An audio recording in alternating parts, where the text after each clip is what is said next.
Testing 1, 2, 3. Testing 1, 1, 2, 2, 3, 3. This is interesting. This is interesting to say the least. What are those rascals in the chat room doing? Oh my goodness. Tommy's here. Rich is here. Giles is here. Merle is here. Dave's here. Andrew S. is here. Chris Watts is here. Martin K. Oh golly. Edward is here. Kent is here. 422 is here. And Martin Space S is here. Oh my gosh. Hey guys. Long time no see. Okay, let's see if we can't get this worked out here. We're going to do something real quick. We're going to add a color. The color is going to be black. And we're going to set up a multi-view with me. So we'll take number 2 and number 45. You know, when you can have 1,000 inputs, it's just like, you know, what's not to like? What's not to like? Okay, is that going to work? Ish. What about this one? There we go. That'll work. That'll work. Not sure why the sizes aren't the same, but we'll deal with that. It's quick and dirty.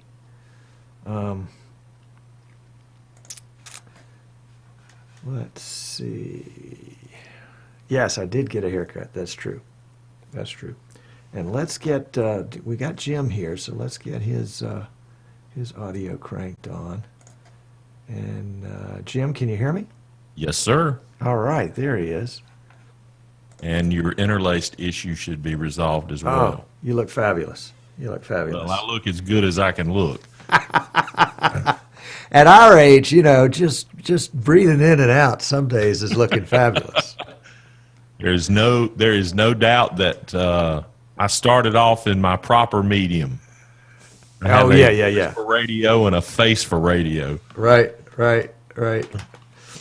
I understand. I do understand.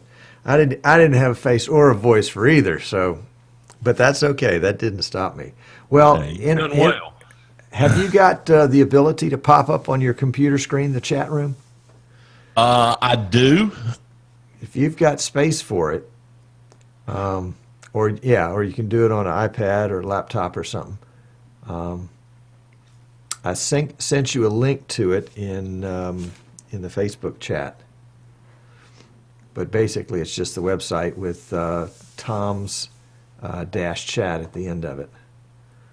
And folks, if you guys want to do it too, it's just, you know, easternshorebroadcasting.com/Toms TOMS dash chat, and it's just a page that I use that just has the chat on it. Yeah, I've got it up here on my iPad. Okay. Well, we got Tommy, who is in Reeltown. Heaven help him. Yeah, indeed. And then good football team, though. Yes, they do. And the rest of you guys will have to introduce yourselves to Jim. Giles, I know, is over in England. Chris is over in England. Martin K is in England. Martin S is in England. And as for the rest of these rascals, they'll just have to tell you where they are. Now, let's see. What time is it in England right now? About 6 hours, 7 hours difference? I think they're 6 hours ahead of you and me and Tommy. Oh, okay, so it's dinner time there, or supper time. Yeah. They had to eat an early supper in order to... Chris is coming from Germany. My bad. There we go. Okay, well, then he's probably another hour or two. Right. Yeah, Giles says it's 7:50 in his area. Merle is in Indiana. Merle, I don't know if you've seen any of the shows that Merle's done. I have. He's got a really nice setup. He does. I saw him with the guy from the Pendleton Gazette the other day. George Price, the infamous George Price. Yep.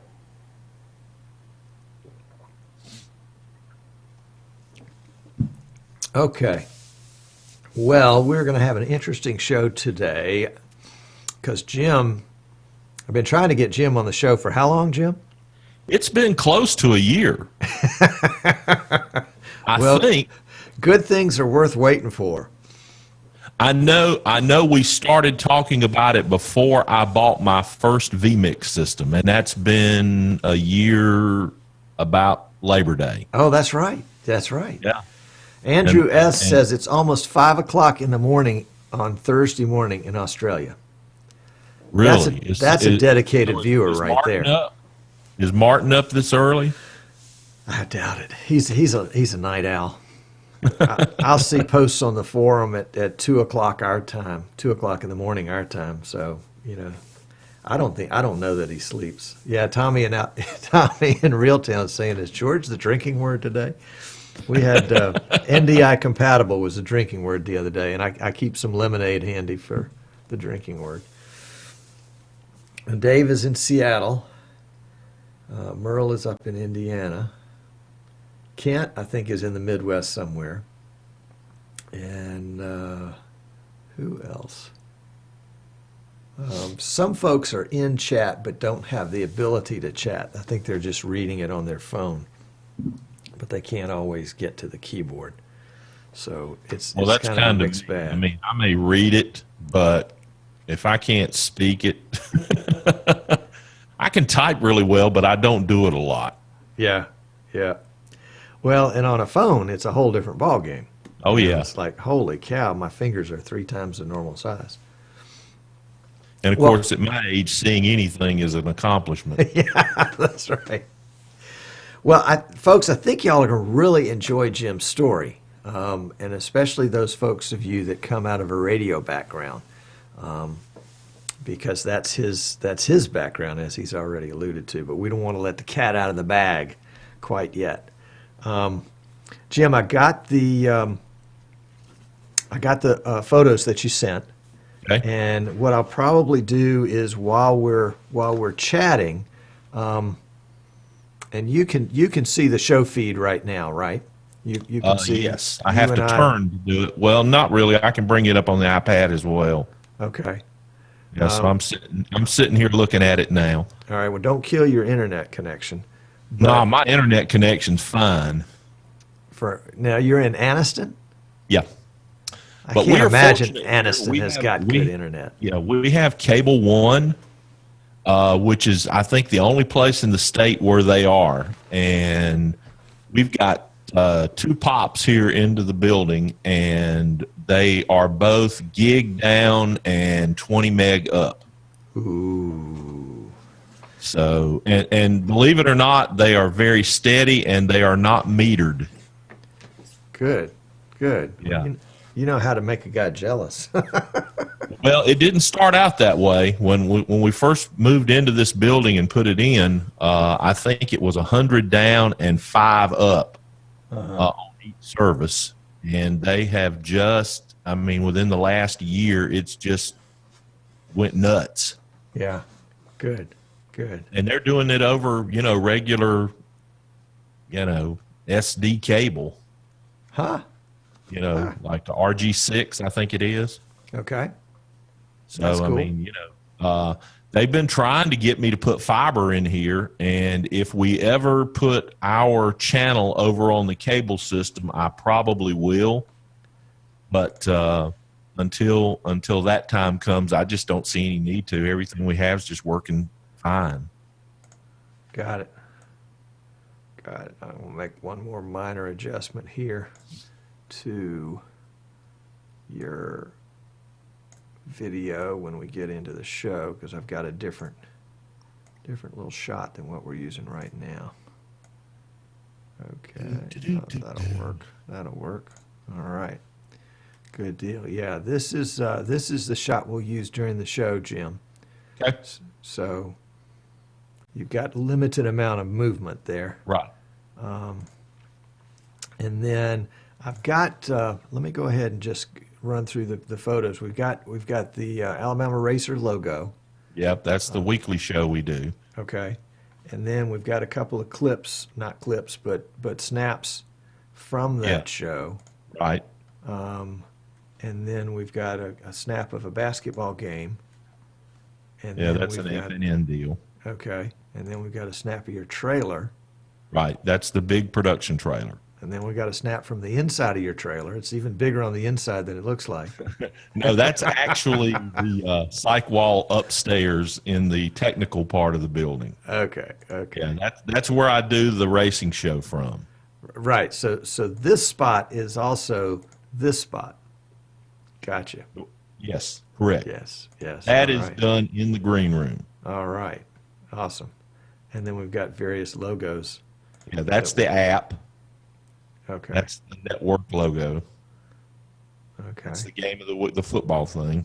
Do you do your own graphics, or do you have somebody Yes. do them for you? Yes, Good for no, you. we do everything in house. Good deal. Good deal.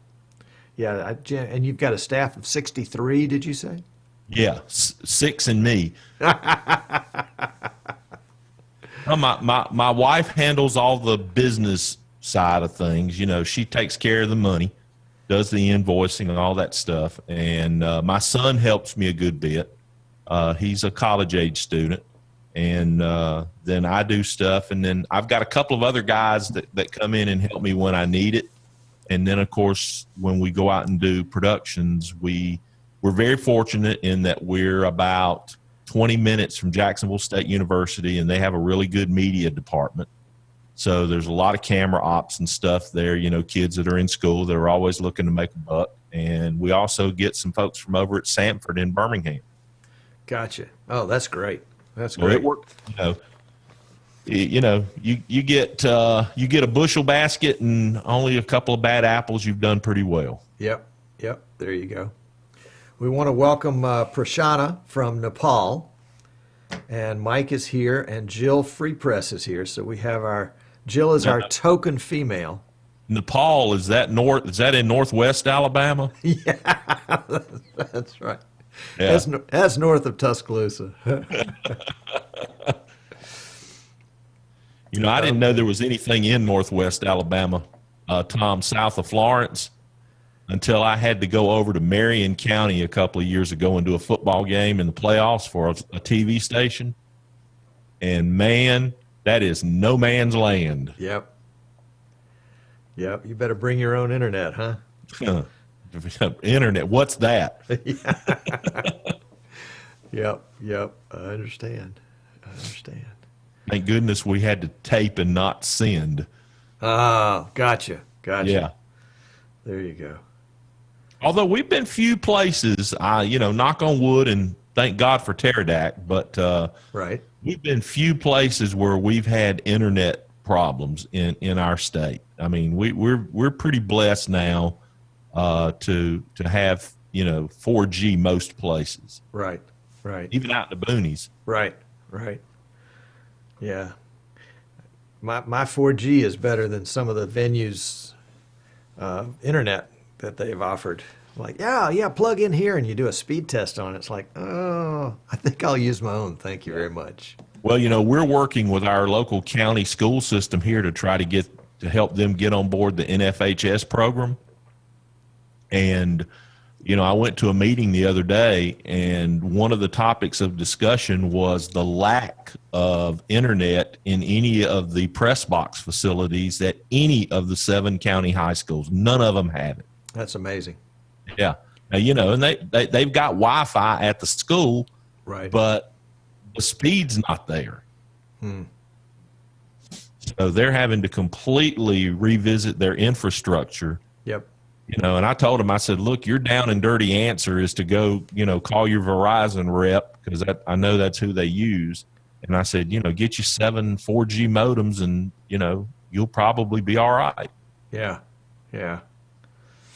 I remember doing soccer one year and struggling to get internet to the stadium, and I finally found that one of the soccer players' grandparents lived near the stadium. Mm-hmm.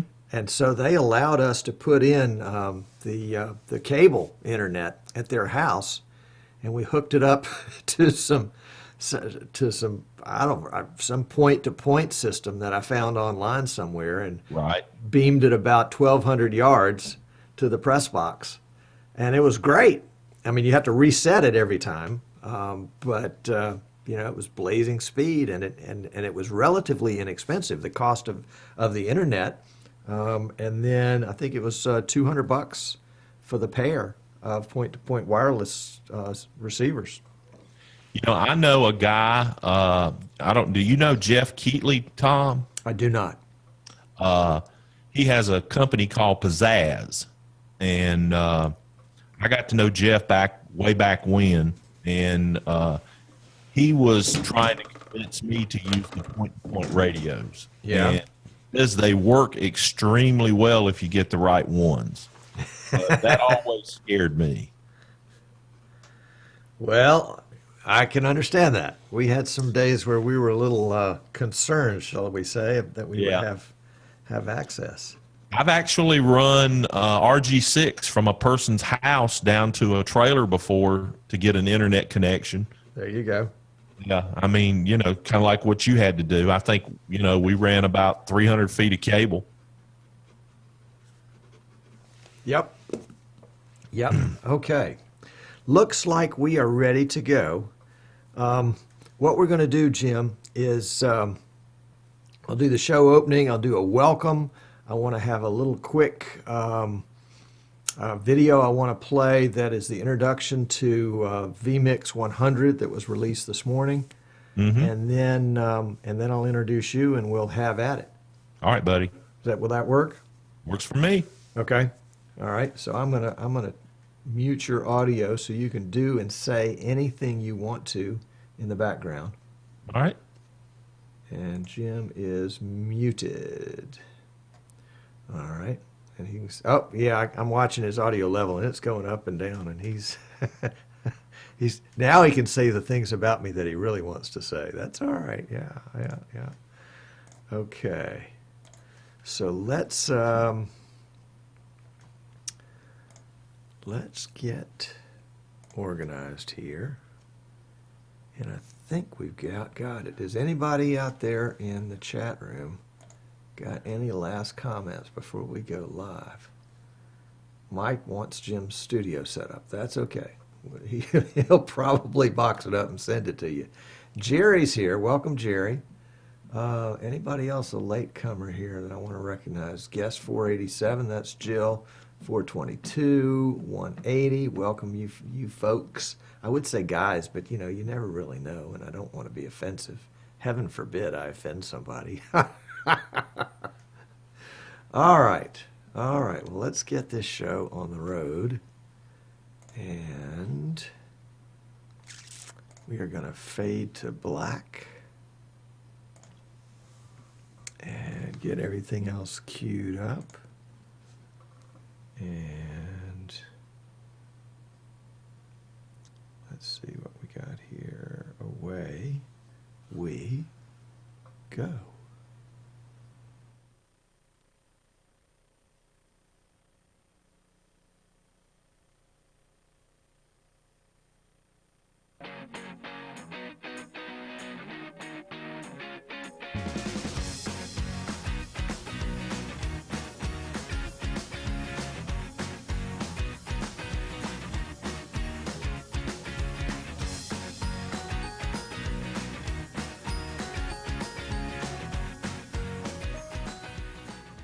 Hey, welcome. I'm Tom Sinclair, and this is Streaming Idiots. If you thought you were getting something else, sorry to disappoint you. You've found your way to Streaming Idiots. What is Streaming Idiots? Streaming Idiots. What is streaming, you say? I'm sorry, you got to change the channel right here. This is no, I'm teasing. We are having a great time today. We've had a super pre-show with our guest, Jim Jacobs. We'll introduce him to you in just a moment, and chat with some of the folks that showed up early just to hang out and chit-chat. Really excited because today, I started in the middle again. Sorry about that. We are delighted that you're here. Streaming Idiots, we're on every Wednesday at 3 o'clock Eastern, 3 o'clock in the afternoon Eastern, and we talk about live streaming. All sorts of live streaming, whether it's sports or churches or civic events or you name it. We want to help you do the best you can in streaming those things. Sometimes you have to start out small before you can get big. Our guest today, he's getting big. in terms of a trailer and a studio and all that other kind of stuff. I can see him snickering over there in the green room right now. But he's figured out some things, and so you want to bring out your notepad and take some notes because he's going to share them with you.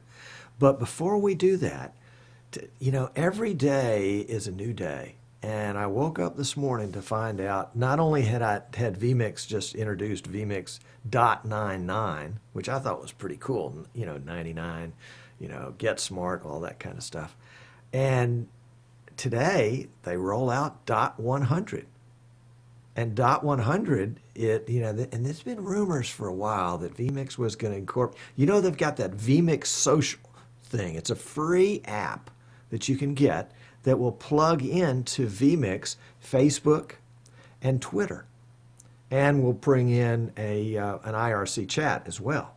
And they had 4 spaces on this app, and they had the Twitter, they had the Facebook, they had the IRC, and then they had one blank one. I think they called it Demo. Well, Demo now is Instagram.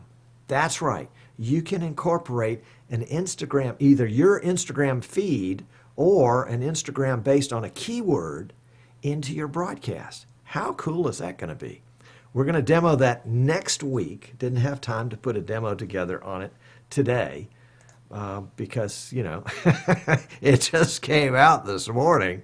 Give me a break. But the guys down at vMix, and I say down because they're down in Australia, and that's down for us. Those guys put together a quick video to talk about that. So rather than, blunder around and try to explain it, I'm going to let them explain it to you. And we're actually going to use a feature in vMix 17 called the web browser input. And so what I've done is I've queued up a YouTube video that is on the vMix YouTube channel. And so I'm going to bring that in, and then I'm going to take my mouse over here and click the go button. And I might have to do some audio adjustment because I forgot to try this earlier. But so let's just see if it works first time out of the box. Yeah, there we go. Hi everyone. Today in this changelog video, we're going to look at vMix 17.0.0.99 and 0.100.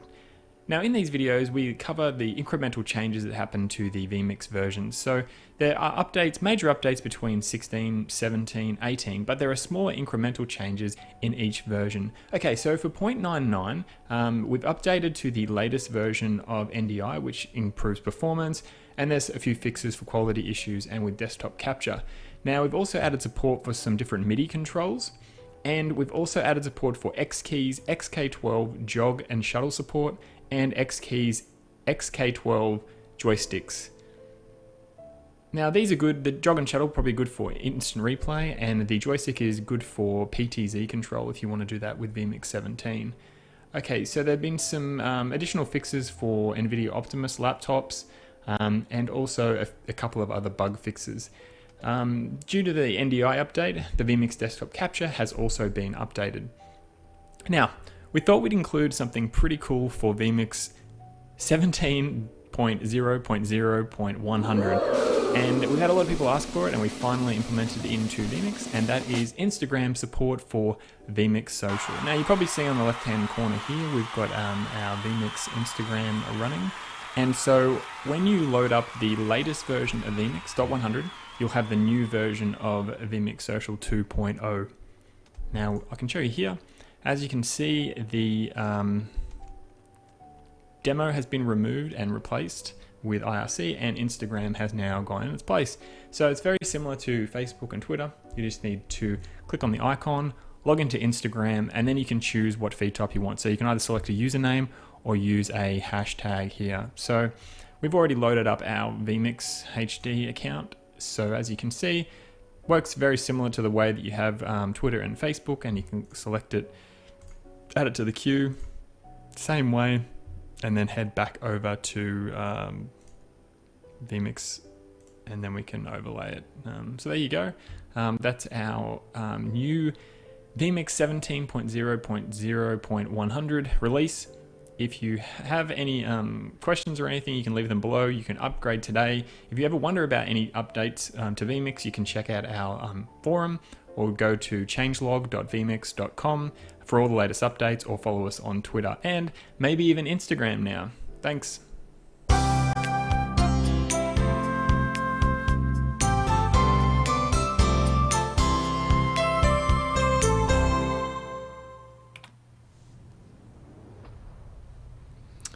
All right, that was Tim, no doubt.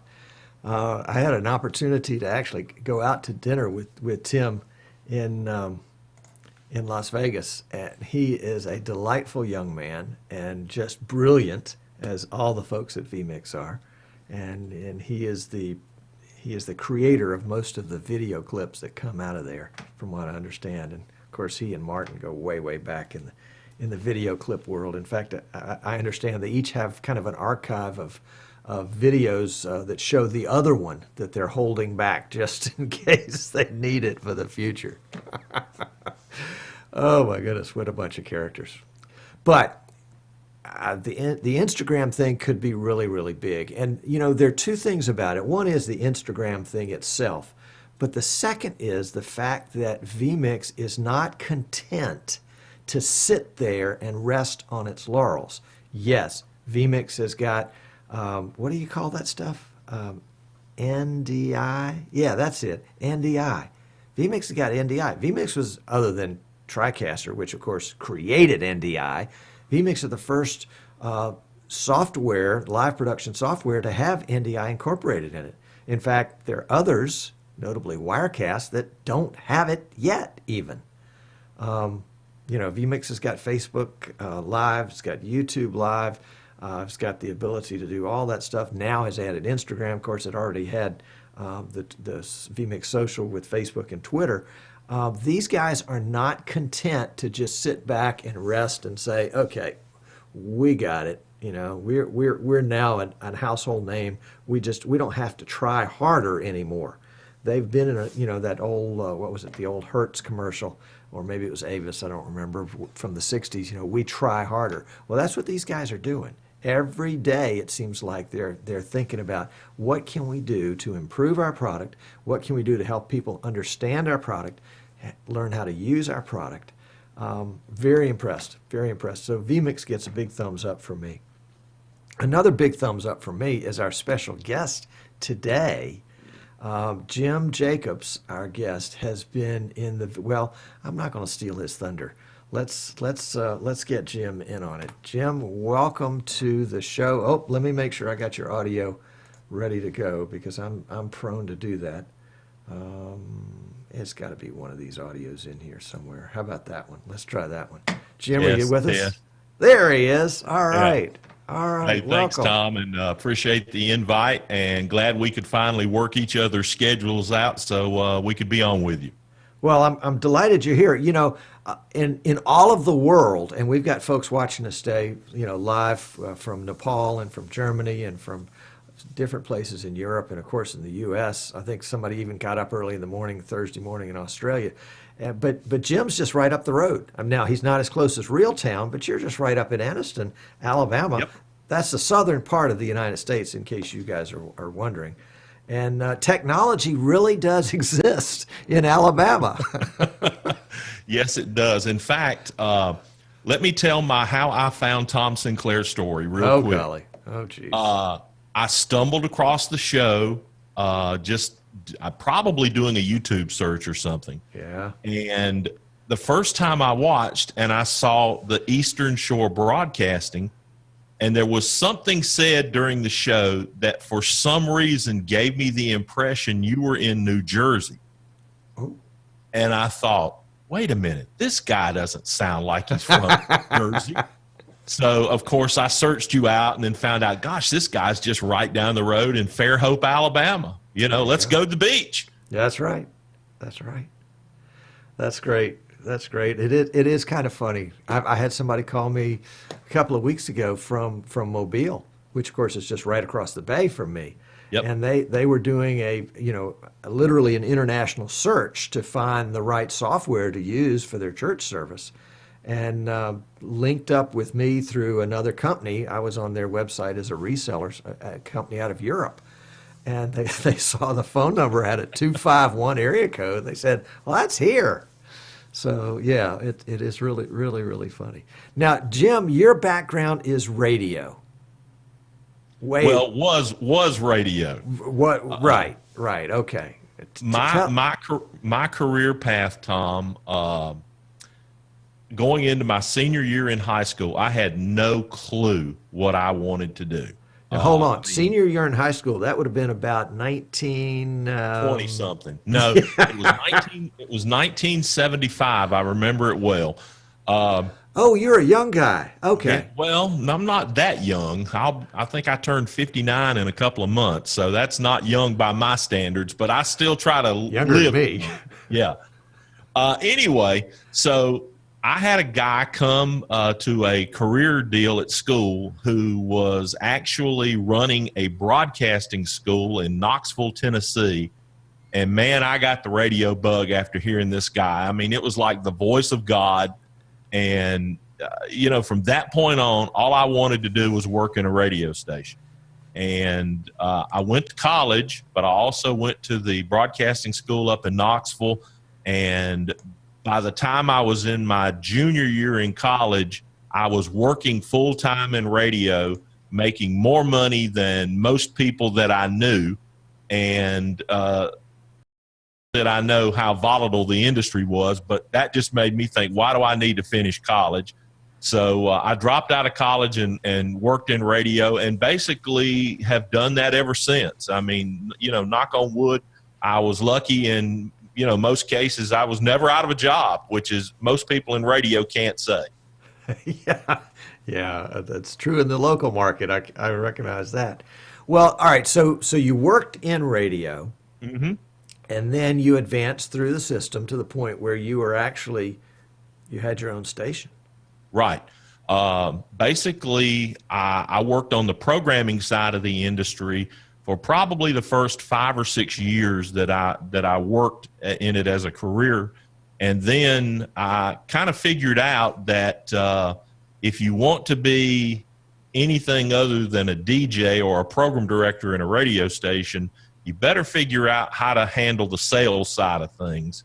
And that's when my career really took off, because I kind of took to that pretty well, and, was very fortunate to work for some good people and learned a lot of stuff, and, had a lot of good experience, and basically wound up running some pretty big radio stations in the Southeast for a limited partnership, U.S. Broadcasting. We had stations in Montgomery, Macon, Salinas, California, and I was basically the vice president of that group until I decided that it was, I was in my mid-30s and had just remarried, and decided that if I was ever going to do it on my own, it was time. And we started looking for radio stations to purchase. And when we couldn't buy the one in my wife's hometown, which is Greenville, Alabama, we moved up to Talladega, Alabama, and bought a station there from a guy by the name of Joe Woodard, and who I had met at an NAB convention out in San Francisco about 6 months before, and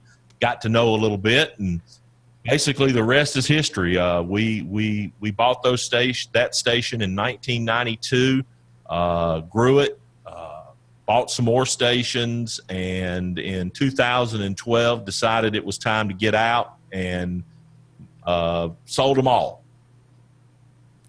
Wow. What was it that told you it was time to get out?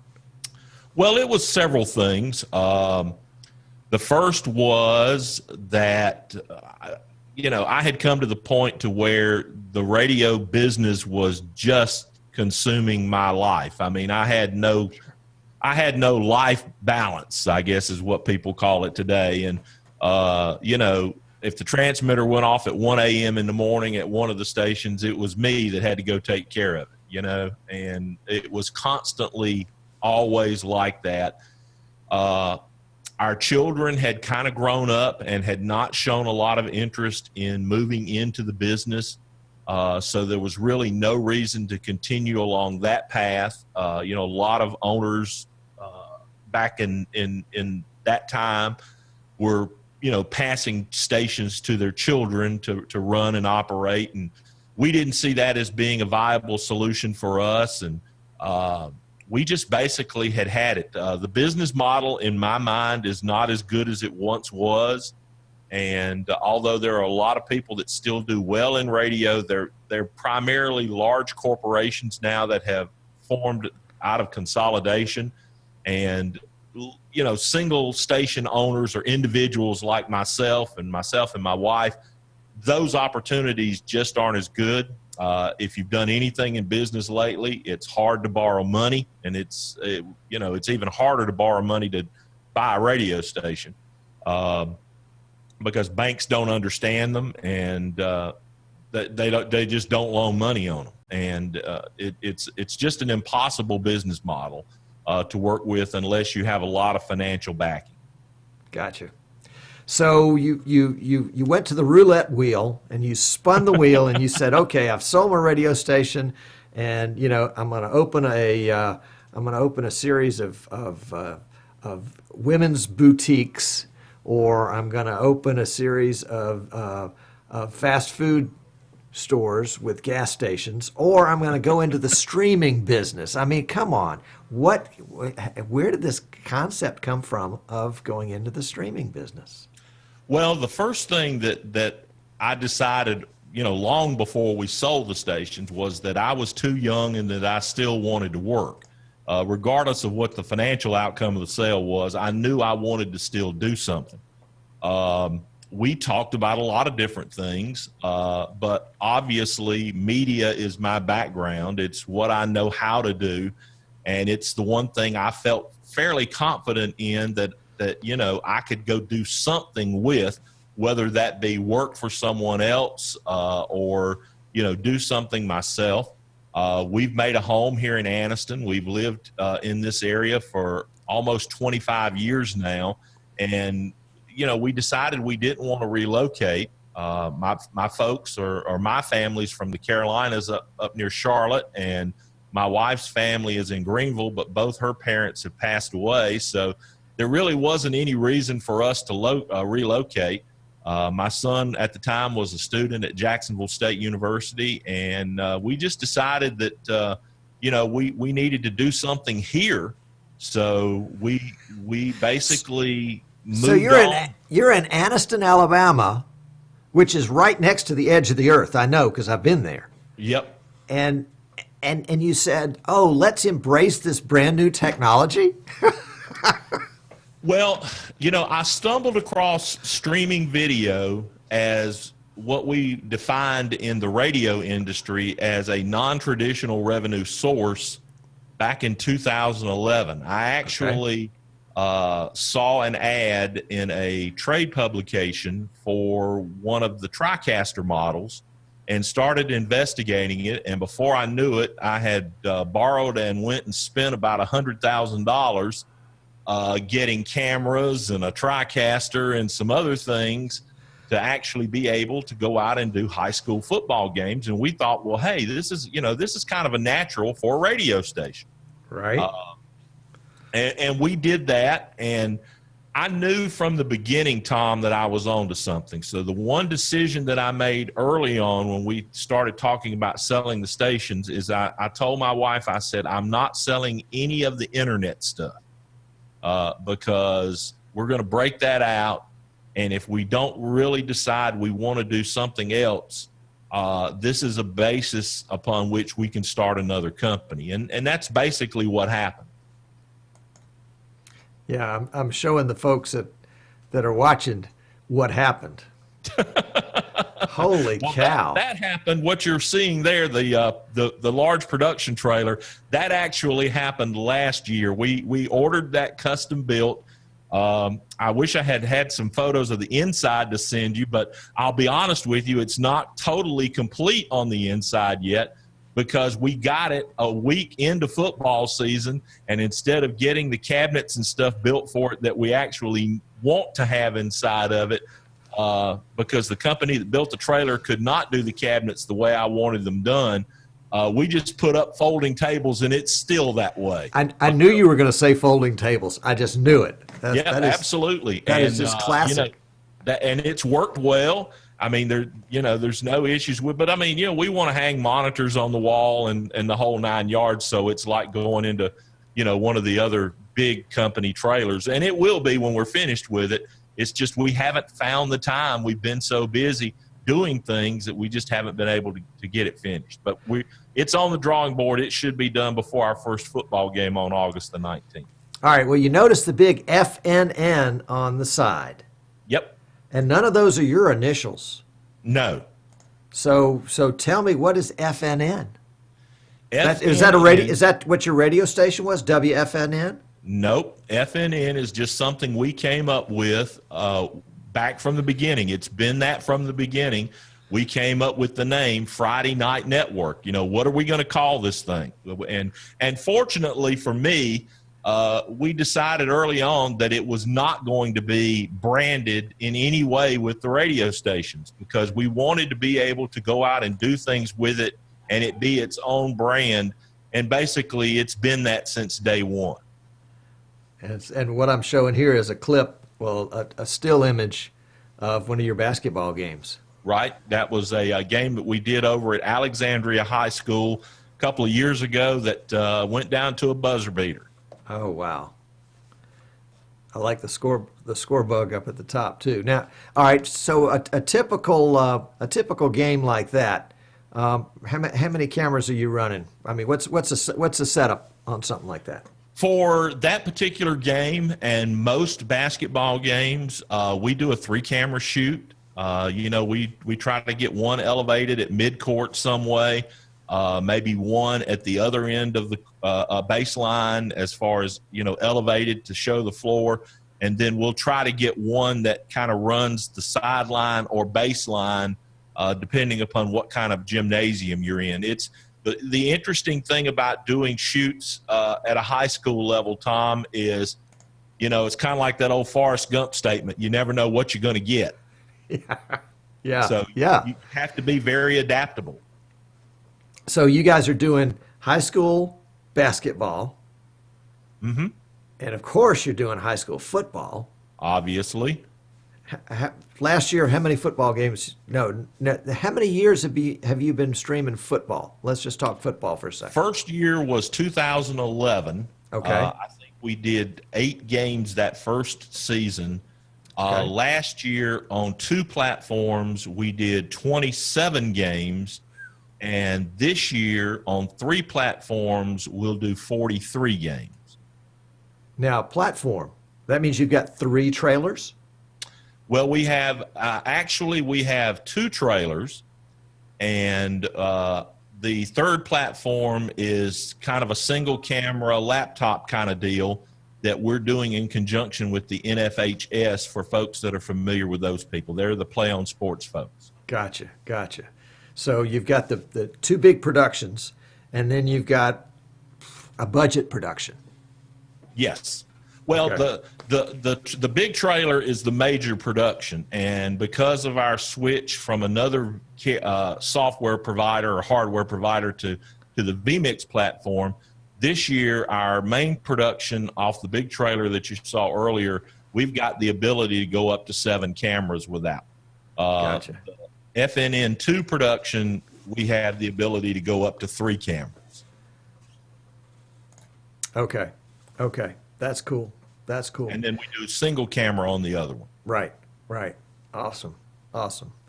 So, okay, so you got basketball, you got football. So what are you getting? A couple of 100 views?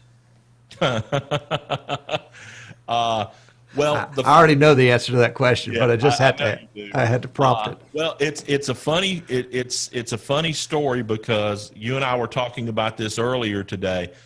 I think there are some basic principles, especially in the media business, that you have to adhere to. And the first principle is you better have a product somebody wants.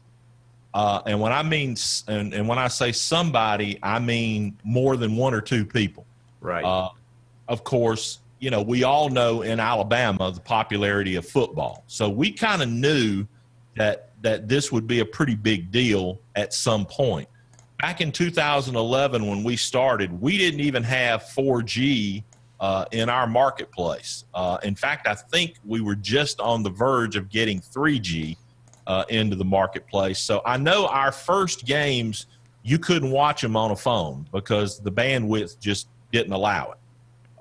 It'd buffer like every 10 seconds. But so we were basically a computer, you know, laptop, wired CPU type deal as far as being able to view it. Our first game we did, Tom, back on September the 10th of 2011, I think we had 19 people watch. I was devastated. I mean, I was absolutely devastated. Oh, you were devastated. I'd be Yes, excited if I had 19 people watching. That'd be great. Well, see, you know, this was my first foray into this thing. And, you know, I'm used to running radio stations that have thousands of people listening. And I'm thinking, you know, I did all of this for 19 people. And I know what your wife is saying. She's saying, Yeah. you spent all this time and all this money and you were away Yeah. from me this long for 19 people? For 19 people. And, I mean, we worked so hard, you know, setting this thing up. We didn't know what we were doing.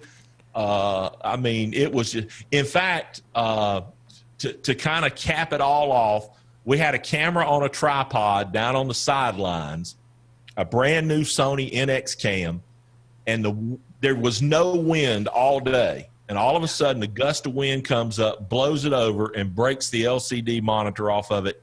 Very first game. First game. Talking about, you know, just, and I mean, from that point on, the day was a bust, you know? Yeah.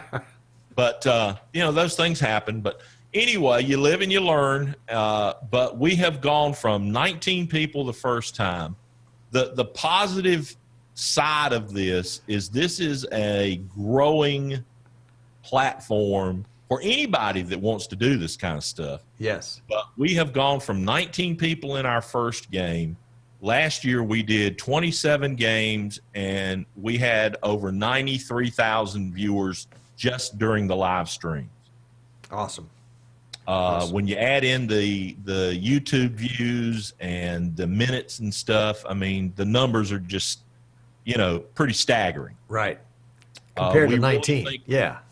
We really think with the platform we're going to this year and the number of games we're going to do, we'll be very surprised if we don't eclipse 150 to 175,000. That's awesome.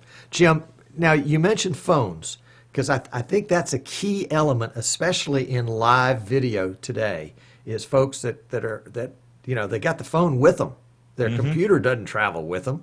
You know, it might if it's a laptop, but, you know, here's a computer right here. Do you have the analytics to know how much of your audience is watching on a phone? We do. We're getting some of it through Google, and we're getting some of it from DeCast. Okay. Who is, you know, somebody obviously you're familiar with. Right. And we're always looking for ways to get more analytics. But we do know that now over 50% of our audience is on a smartphone or a tablet. Wow. Wow. That's amazing. Yeah. I mean, you know, if you stop and think about it, it's, while the numbers are kind of amazing, it's really not amazing because, let's face it, we're all attached at the hip to our phones nowadays. So, you know, the first place you're going to go to probably watch something that you really want to watch is your phone. And if it's something that you want to see on a bigger screen, then you migrate to either a desktop or even your television. Right. Right. Right. Yeah, yeah. You know, it's hard to watch football on a phone. But if that's my only option, I'll do it.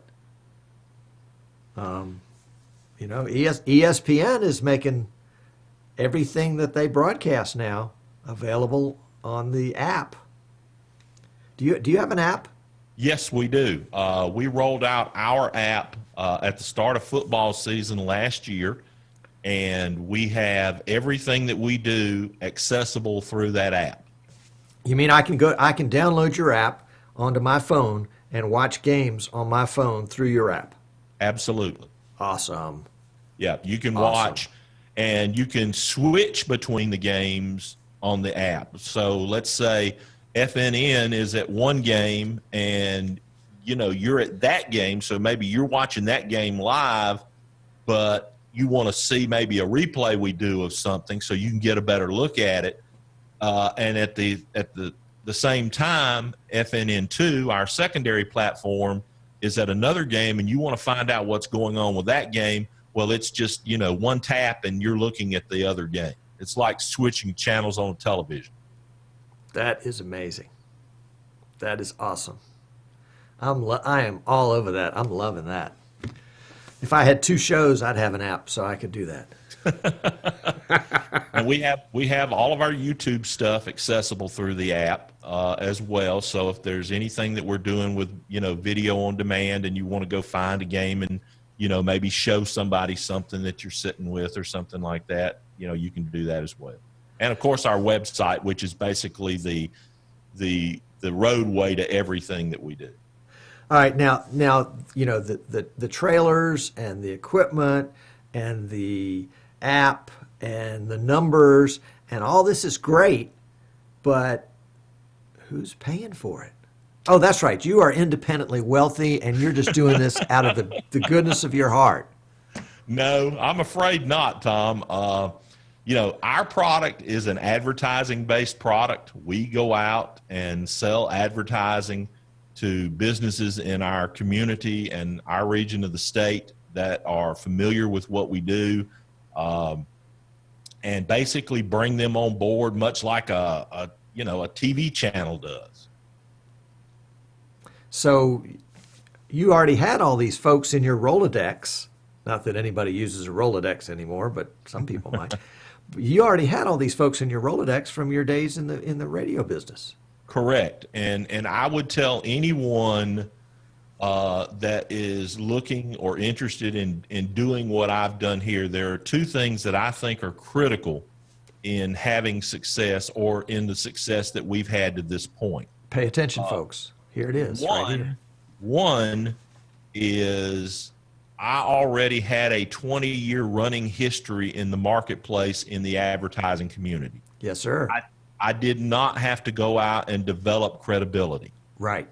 And there were a lot of people, even though they knew me, they weren't necessarily sold on the technology 3 and 4 years ago. Right. So I had a lot of educating to do.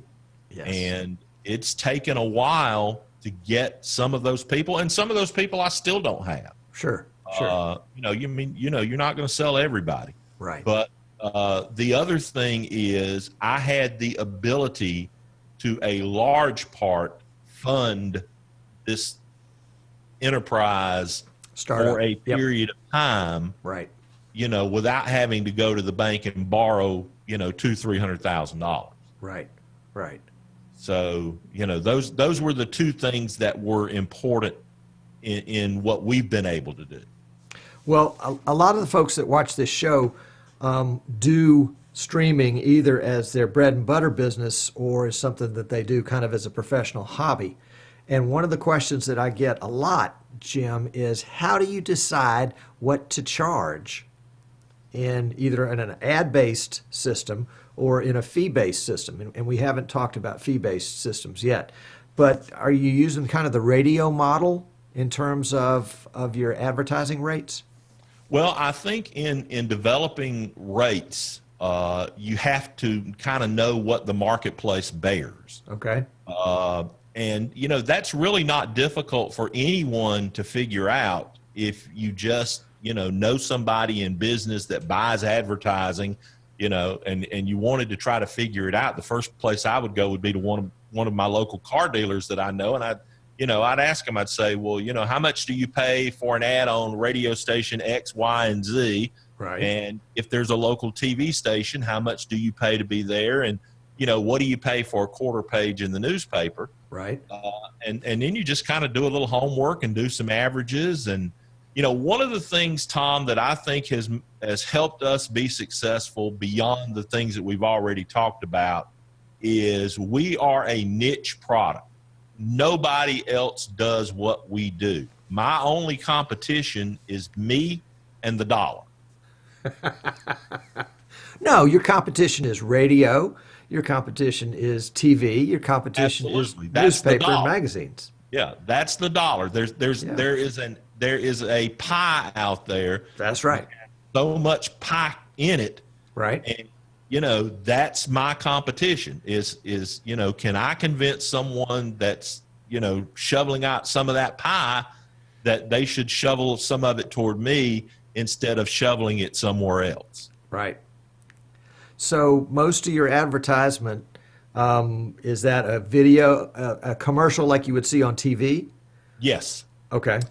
Although we have started doing some things with so many people now are familiar with, what a website banner looks like.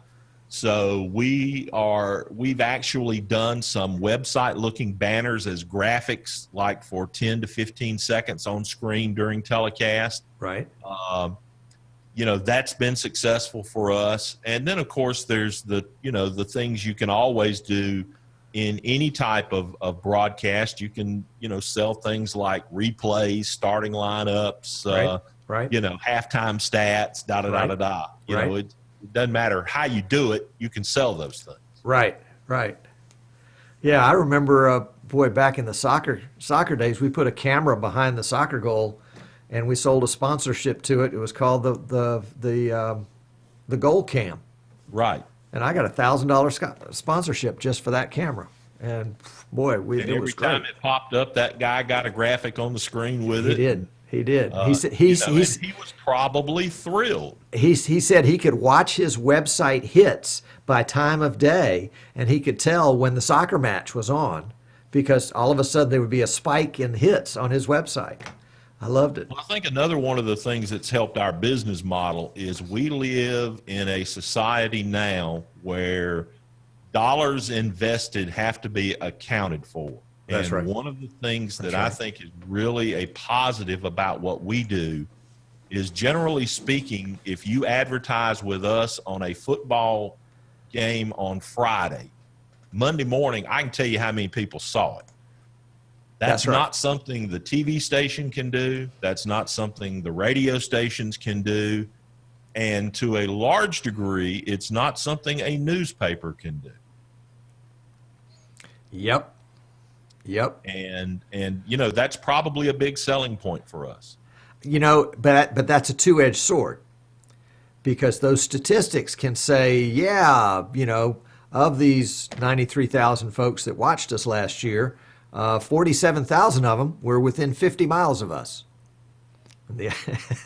True. And the other, the other 46,000 were somewhere else. That's another thing we're capable of doing with our analytics is we can geographically tell you, not down to the community, but pretty much to a region, right? Where our viewership is coming from. Right. And about 90% of our viewership is within our region. So. Oh, is it? Okay. Yeah. Well, that's a good number. That's a good number. Birmingham pretty much gets tagged for our stuff, okay, for our region.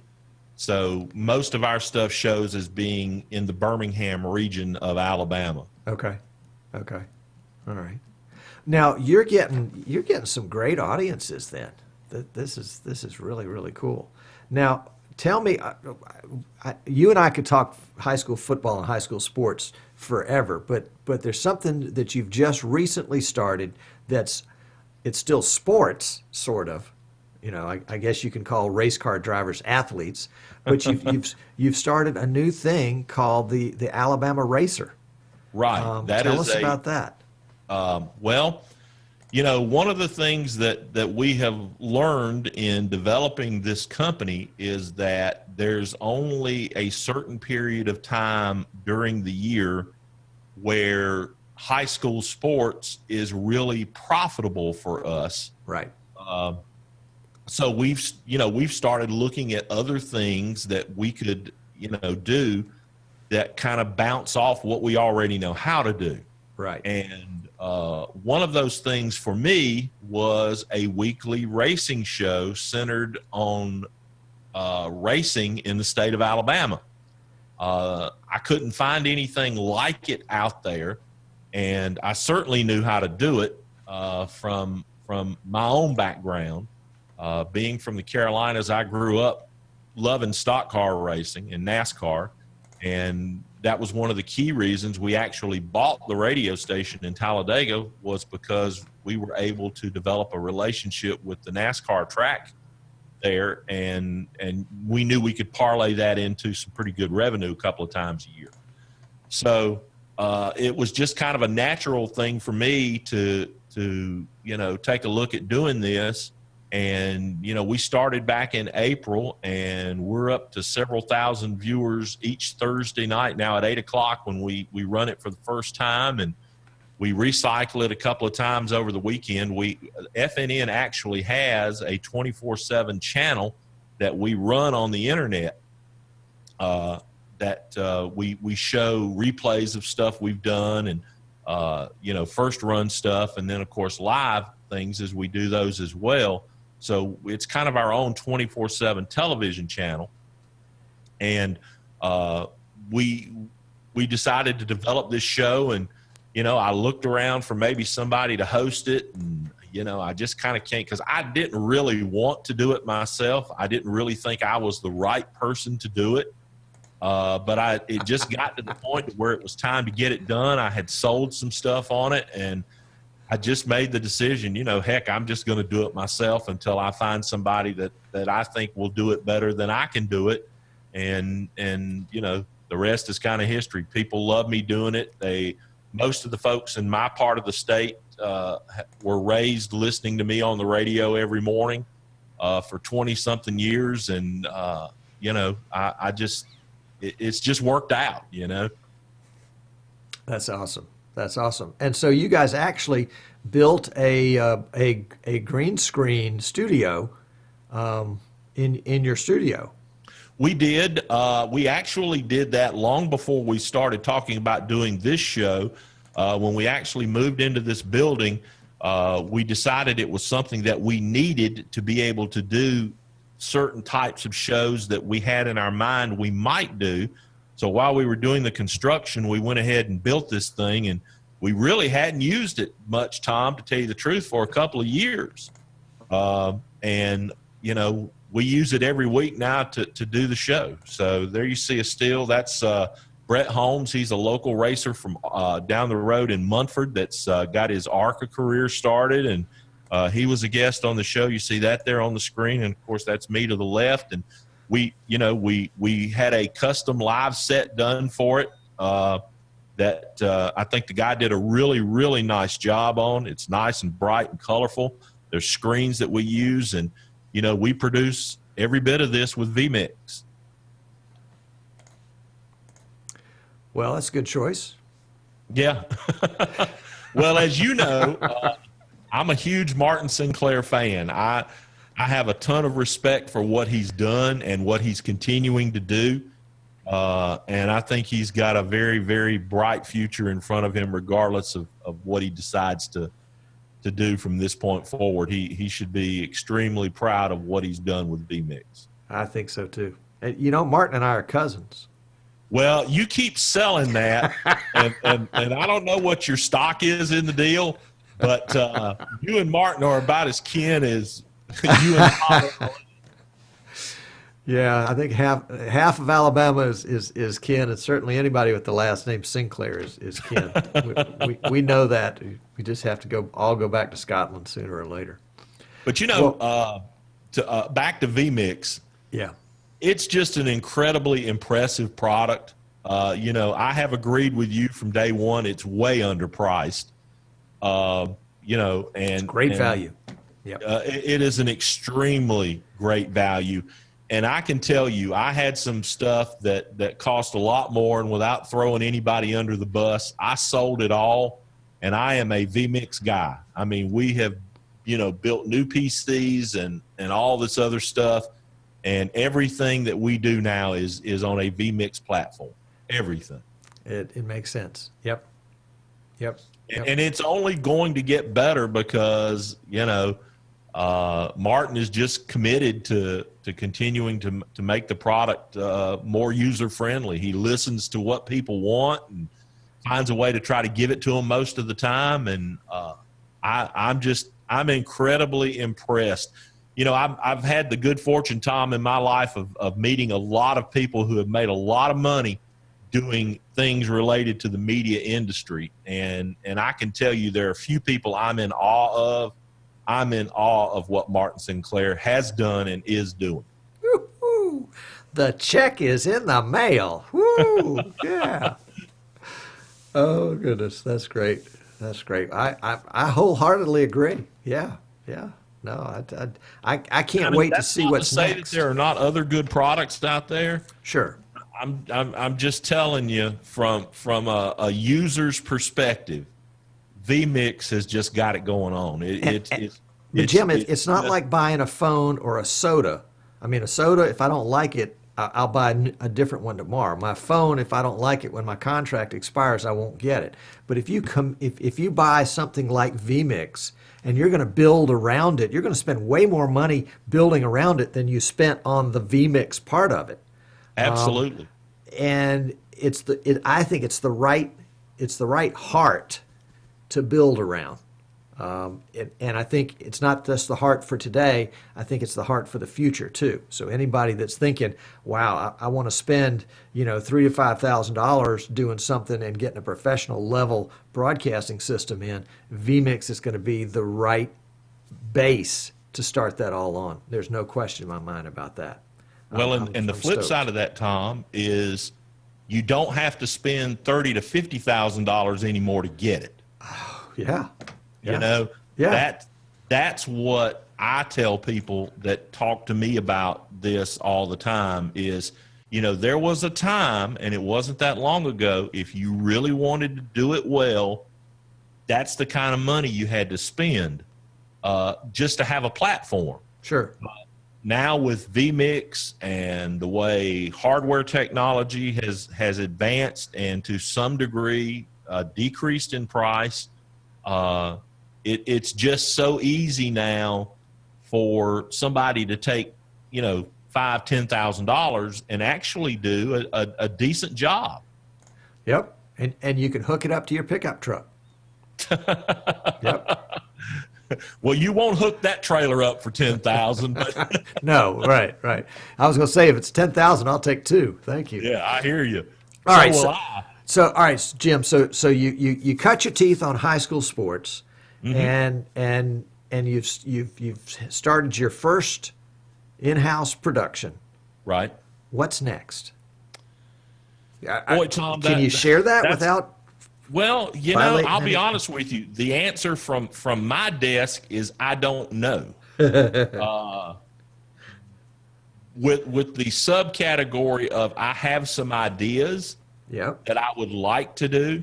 Yep.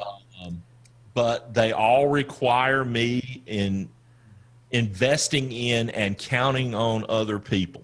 And that's the one thing, or that's one of those things that got me out of the radio business.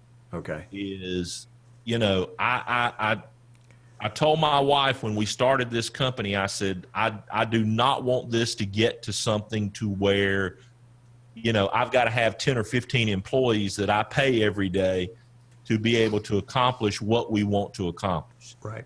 So, I may be at a point to where I can't do a lot more than what I'm doing. I love it. And that's a hard pill for me to swallow because I've never been that kind of person. Yep. I've always been one that liked to press the envelope and say, well, I can go do that. Yep. But, I'm getting to the point in my life and at my age that, I need to accept the fact that, maybe I'm doing what I'm supposed to be doing and doing that well and continuing to improve upon that is supposed to be good enough. Yep. I'm going to show a little. This is the FNN website, which you can go to by what is it, fnnnetwork.com, Jim? That's it. Yeah. fnnnetwork.com. And they've done a great job on the website, and have done what I think are outstanding graphics all the way through. Yeah, we do all our stuff in house. I do most of it. My son helps me with some of it, and it's something graphics is something we really enjoy doing. So if anybody that's watching needs some help in that area, please don't hesitate to reach out to me. What you see there on the screen, or what just came up, was the football magazine publication that we do every year. But we do all this stuff in-house, and, would love to help anybody that needs the help. There you go. There you go. That's awesome. Jim, it has been a treat to have you on the show. Well worth waiting for, don't you think, folks? Sometimes it's like a fine wine, it just... Well, Tom, you and I are kind of a couple of oldies but goodies at this, and we could probably sit for a day and talk about this industry and where it's going. But, the one thing that I will tell anybody that's got an inkling of doing it is, man, get out there and go for it, because we are just on the tip of the iceberg here. Right. I equate this industry right now and where it is to the early days of Apple. And I really believe that this is an emerging technology that is only going to continue to explode. And I think if you're willing to work hard and get out there and hustle and do some stuff and think outside the box and create opportunities for yourself, you can be well rewarded. This is the beginning. It is the beginning. I mean, we're in the Adam and Eve days of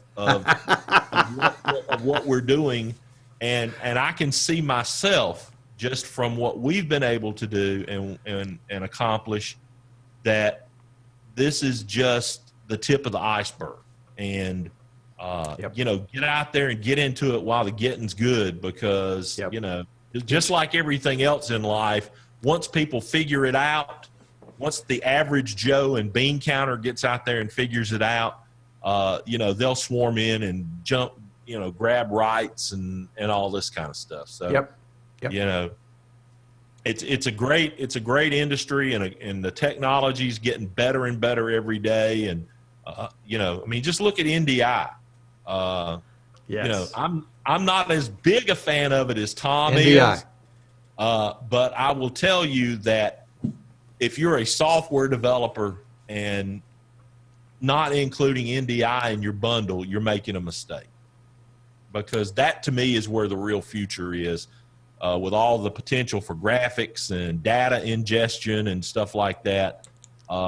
That's to me, that's where the opportunities are with NDIs, in software and graphics and data ingestion into productions. I can see, folks, that we're going to have Jim back on, because we've just skimmed the surface, as it was, skimmed the surface. But Jim, thank you for taking time. I hope you'll hang around for a few minutes for the post show, because I understand that Martin Stuckey has brought refreshments, and he does a great job with refreshments. So hold tight, and we'll be back. But didn't Jim do a really outstanding job, folks? I tell you what, there's nothing like having somebody that's got that deep level of experience to come in and to share it with us. That really was great of him. And that's Jim Jacobs at Friday Night Network. So it's FNNnetwork.com. If you want to get a hold of him, there's a contact form there. And that was cool. Now, coming up next week, we weren't able to do it today, but coming up next week, we're going to take a look at vMix.100, which is going to have the new Instagram social media application built into the vMix Social. So we'll have a full rundown on that next week, and any of the other features that were in .99 that we didn't get to, we'll talk about that. And we've also got a great announcement about the PTZ Optics line of cameras that we carry. By the way, full disclosure, I am an authorized reseller for PTZ Optics, Magwell, vMix, and several others, and design and build custom PCs that are interested, for folks that are interested in having those done for them. And you can get a hold of me, Tom, at easternshorebroadcasting.com. So with no further ado, I guess we'll say goodbye. If you've watched the whole show on YouTube after the fact, go ahead and subscribe. I mean, if you've gotten to this point, you know that you're probably hooked, so you need to go ahead and subscribe. Tune in next week, Wednesday, 3 o'clock Eastern, and we'll see you then. Take care.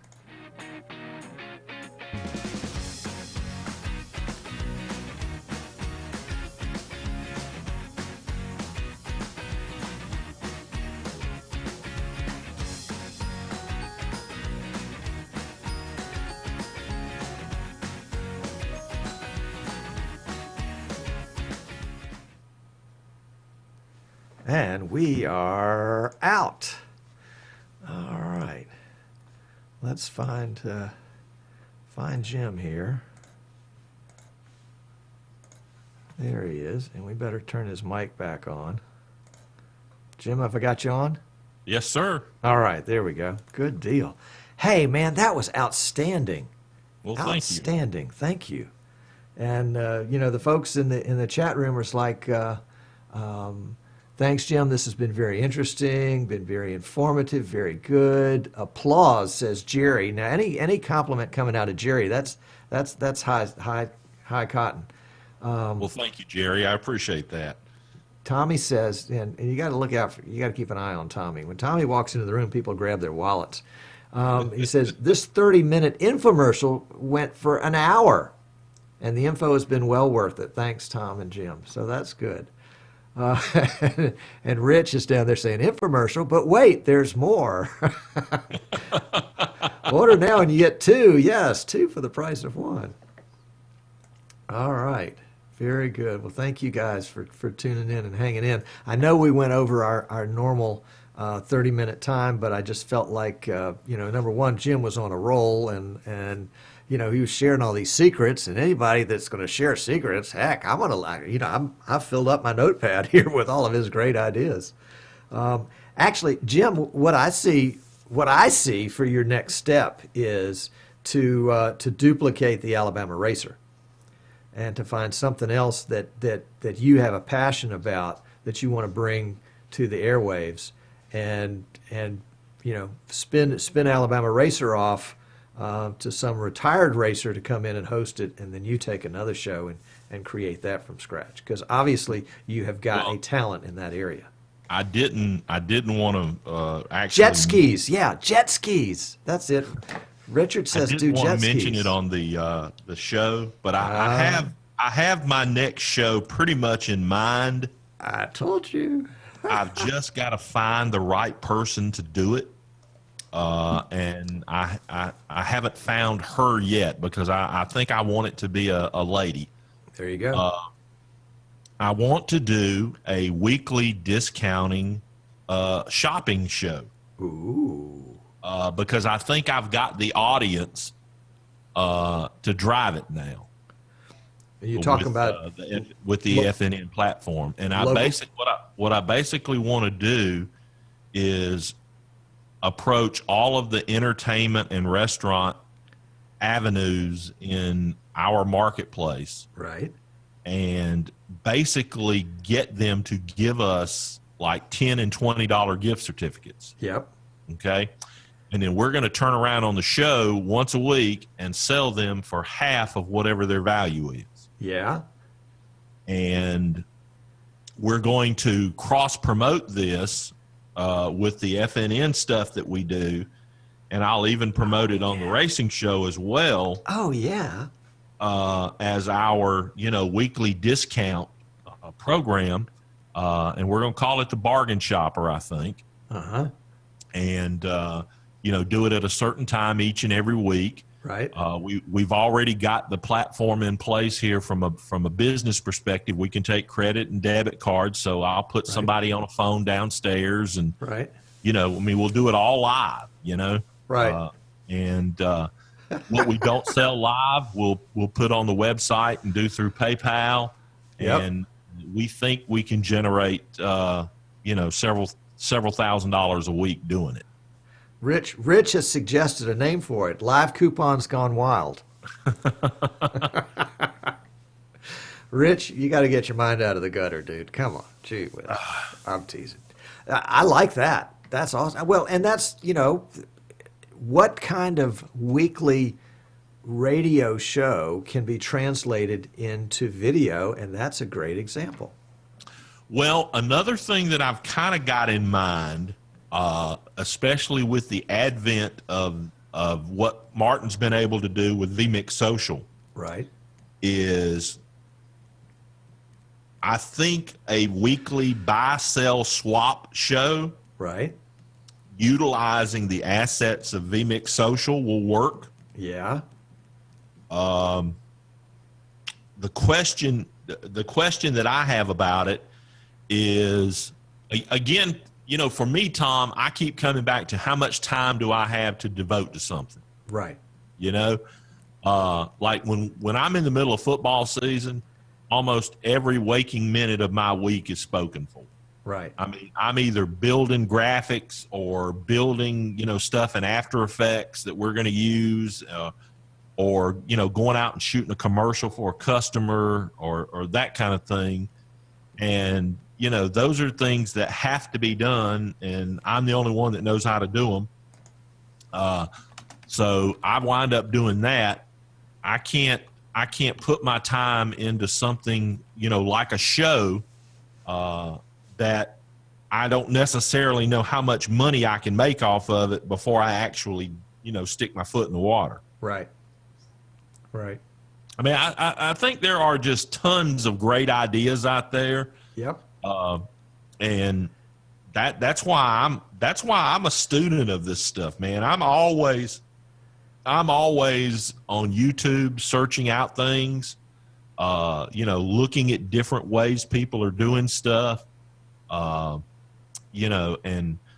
one of the things that I'm really kind of discouraged by is I still think there's a lot of bad stuff out there. I mean, I still think there's a lot of people doing stuff that, I'd be ashamed to go out and sell advertising on.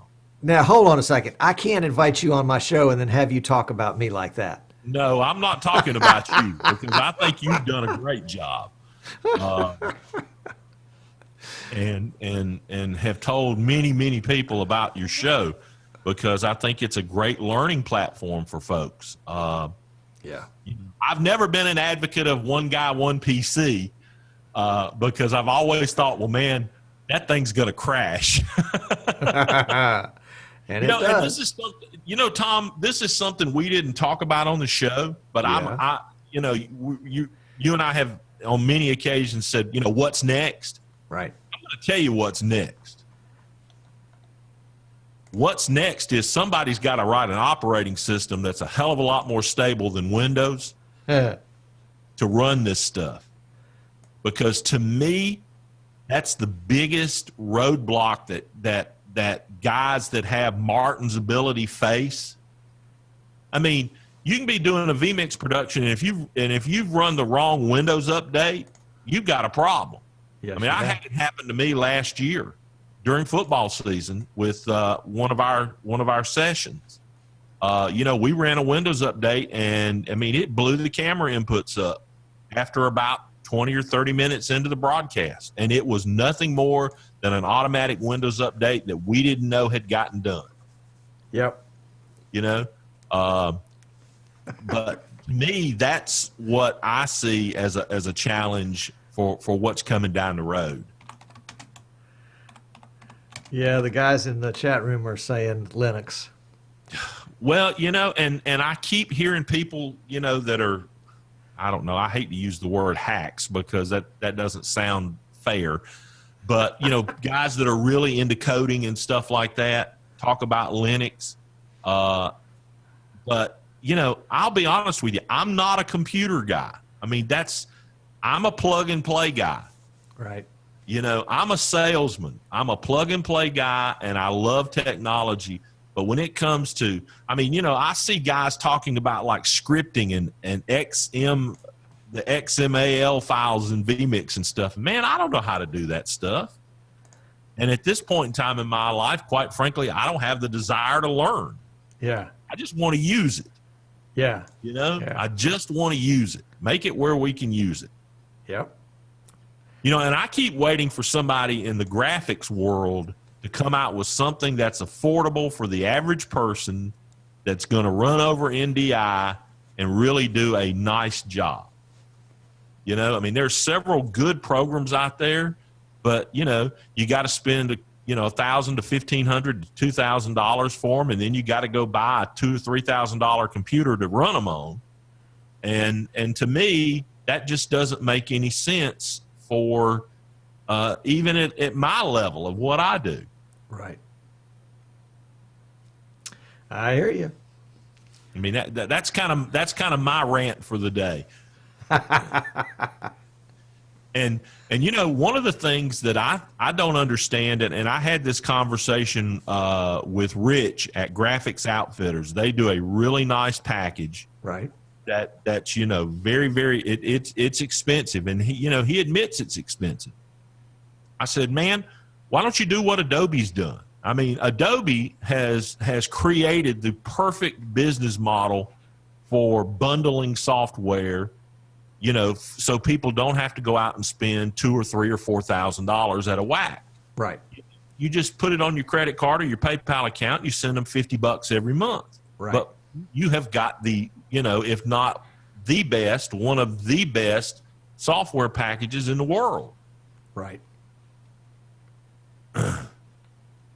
And to me, I can't understand why somebody like a New Blue or you know, Graphics Outfitters, or, you know, some of these other, or even Chiron, or some of these other people, you know, that have forever depended upon the broadcast television world to you know, get this figured out, because it's the business model has changed, and to me, they need to move to it and not try to force it into what they're doing. Well, my guess is that they've said, how big is the pie? And if I'm going to get a 1/100th of a slice every month, I can't live off of that. So I'm going to try to sell bigger pieces less frequently. But you see, when it comes to the internet pie, or the demand for software like that for people that do, Tom, what you and I are doing, Yeah. I don't think anybody knows how big the pie is yet. No. And I think until somebody steps out there and actually tries, you're never going to know. Well, I mean, and to you me, know, I don't know how many copies of vMix Martin sold, but I'll guarantee you it's a lot more because of its price than it would have been if he had priced it somewhere along the lines of some of this other stuff that's out there. well, and what he's done is he's forced changes in the way VidBlaster and Wirecast sell their product. VidBlaster now sells an annual subscription, and Wirecast is available on a monthly subscription. And see, to me, that makes sense. I mean, I'm sorry, it just makes sense to me to make your product available to as many possible people that, you know, could take advantage of it. I mean, you know, if I'm a guy and I've spent all this time and money developing a graphics package, I mean, why would I not want as many people as possible using it? Yep. I hear you. That's just my opinion of it. But I And also if it was think, something I knew how to do, Yeah. I'd do it myself. and it probably goes back to what you said earlier when we were talking about pricing your services, is you have to know what the market will bear. And right now, the history has been that the market will bear the purchase of a $1,000 software program. Yep. You know, I mean, there are several companies out there that are making stuff now, but it's all. I remember the first time I saw the demo for the character work stuff. I mean, I thought, man, this is the stuff here. Yeah. But you know, I didn't buy it. I could have, but I didn't buy it because I thought it was overpriced and I thought it was under-supported. Right. Right. I really like the New Blue stuff. I've used it. I've got some of his stuff that I'm working with. I helped them a little bit with their NDI sports package. And I would probably recommend it to most people, but I still think it's overpriced. Well, the silver lining about being overpriced is, assuming that it still continues to sell, is it means the developer will continue to develop the product. Right. If you get into a situation where it's a bare sustenance kind of situation, what incentive does he have to improve the product if it's not going to make it sell more? But I mean, really, Tom, once you bring something to the marketplace like that, I mean, aren't you kind of committed? No. I mean, whether you want to be or not. No, you look at Wirecast. Wirecast hadn't had a significant improvement in years. But what's their share of the pie? Well, at one point, I think they were top of the heap in terms of software switching, software production. Yeah, they were the standard. And I can see. I don't know. There's probably still going to be a high-end market in this, and a cheapskate market, which I'd put me and you in.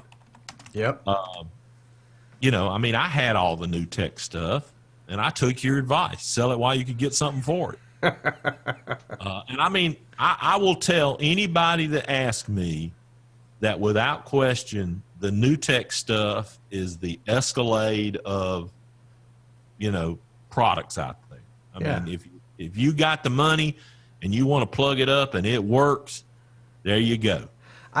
I would correct you on that, Jim. I think it's the Jaguar. Yeah, you're probably right. Because you can't drive that Jaguar very far without needing to take it in for service. Yeah. Well, I mean, the problem with it is that, well, there's two problems with it, and they know what they've got, and they operate that way, in my opinion. And I mean, this is somebody who's done business with them for 4 or 5 years. I mean, I know them all. And I don't need to say certain things, I guess, but I'm not recording this.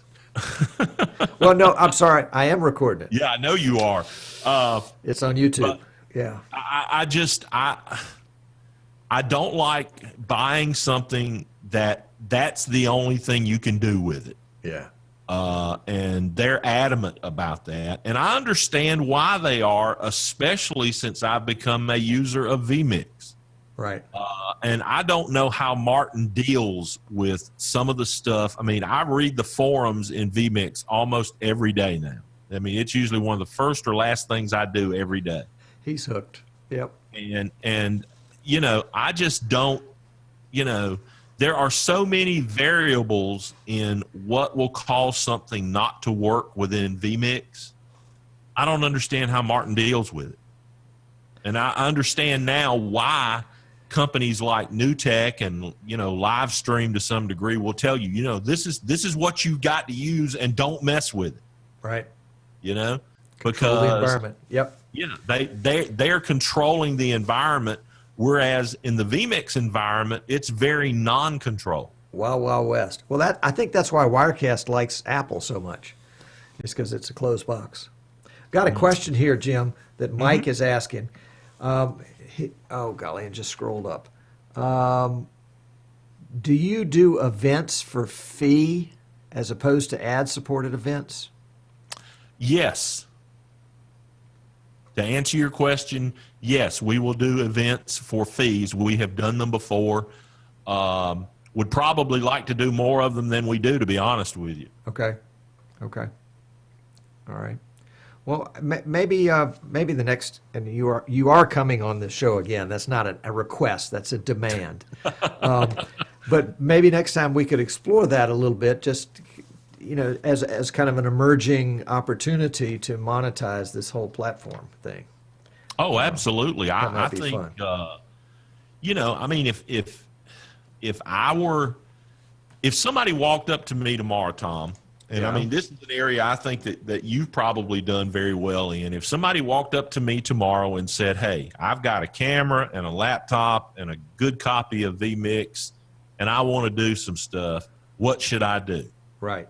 The first place I would probably point them is a community church, because I see that as a place of emerging opportunities. In fact, and you may know more about this than I do, but I don't know of a lot of churches that aren't embracing the technology now. So I think that's one of the first places I would go, is I would, try to offer this as a service to a local church. If you have a high school that does not have a relationship with a television or local radio station, that's a great place to go, because people in the community are going to support the school. Well, I mean business people. They're going to support the schools. So that's a good place to go, especially if there's a good private school in your area, Right. because that's where the money's at. Tom has carved out obviously a nice niche with his show. It's a how do you do something kind of show. And yes, it serves his purpose for what he's doing with his computers and reselling stuff and things like that. But it's informative, and it's something that people that are interested in that are going to come to. So obviously gosh, Tom, I think I know a lot of people, and didn't I call you to buy my first copy of vMix? Yes, you did. I mean, that just goes to show you that it works. Right. I mean, it works. So if there's something that you know how to do, if you're a mechanic or a plumber or an electrician, you can have your own show and promote your own business. And now with things like, streaming live to Facebook and YouTube that, don't cost you anything other than having an internet connection, why not do something like that? And I think that's an opportunity for somebody, like I said, with a laptop, a good copy of vMix, and a decent computer. You go out to these kind of guys and you sell them on that idea, and then you produce the show for them. I know I'm probably running you way over what you want to do here, so just tell me to shut up whenever I need to. I'm very passionate about what I do. I can tell. And I tell you, one of the really fun things that's going to happen whenever we decide this show is over, Jim, you're going to take a deep breath like I do and go, whew, and then you're going to go, wow, that was fun. Yeah. And then you'll just walk around on a cloud for a couple hours. It's a real endorphin kind of rush from doing this locally. Yeah, there is nothing more rewarding than doing something like this and helping people get the word out. Tom, we could do a show literally where I could sit and tell you stories of things that I've had happen because of us doing high school sports. Sure.